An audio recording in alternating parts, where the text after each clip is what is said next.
Alam mo, kung napilitan ka lang pala, di sana hindi ka na nagpresenta. Paolo, I showed up. Nakita mo naman sinubukan ko. At hindi mo ma-appreciate yun. Love, hindi ko naman kasalanan na maging distracted ako sa mga nangyayari dito sa bahay today. Alam mo, tama na. Tapusin na lang natin tong gabing to. Marge! Marge! Si Pablo! Si Jasmine po! Si Jasmine po nawawala!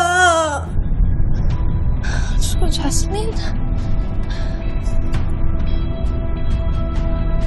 Saan ba to?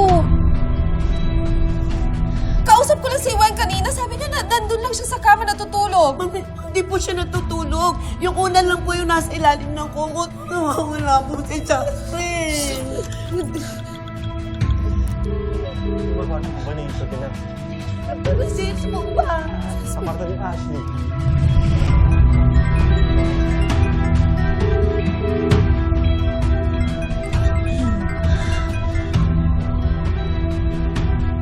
Jasmine! Jasmine, bakit mo ba kasi kinakancel? Ano ba? Ano na kaya sila? Ang aga naman. Baka alam nilang nawawala tayo. Oh my God, Jasmine, baka nga alam na nila nawawala tayo. Bakit mo ba kasi I'm trying to focus.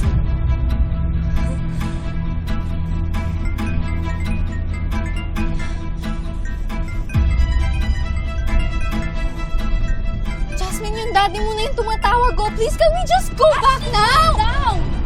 Itutuloy natin to. Kung pagalitan man tayo pag-uwi, edi lubusin na natin mag-enjoy muna tayo sa party. Okay? What? Pero Jas,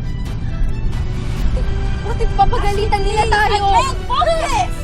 Ito kasi, Jasmine, what if pagalitan nila tayo? Ano ba? Can we just go? Kung obviously, I can't na.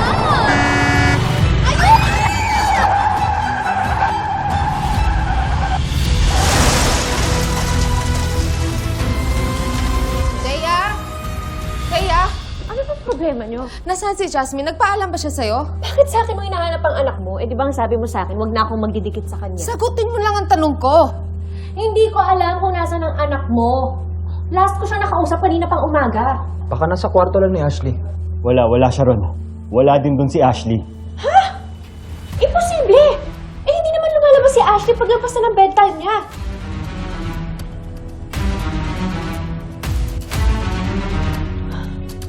Anong ginawa ng anak mo sa anak ko?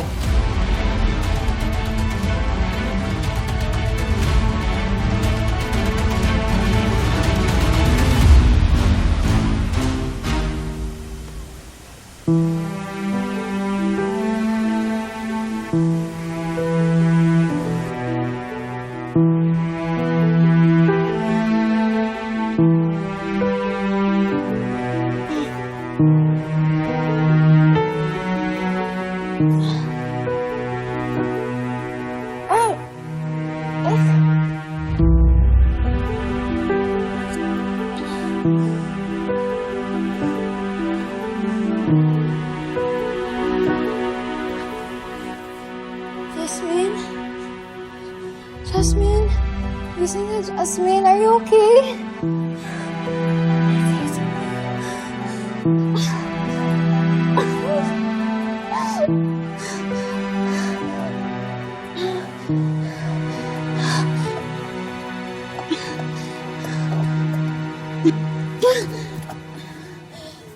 Tulong! Tulungan niyo kami! Jasmine! Jasmine, gumising ka na, please, Jasmine. Jasmine, gumising ka na, please.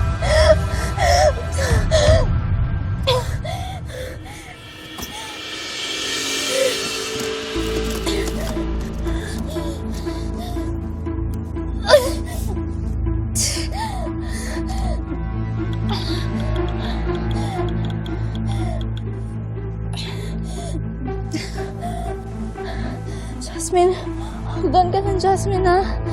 Hingi tayo ng tulong, Jasmine.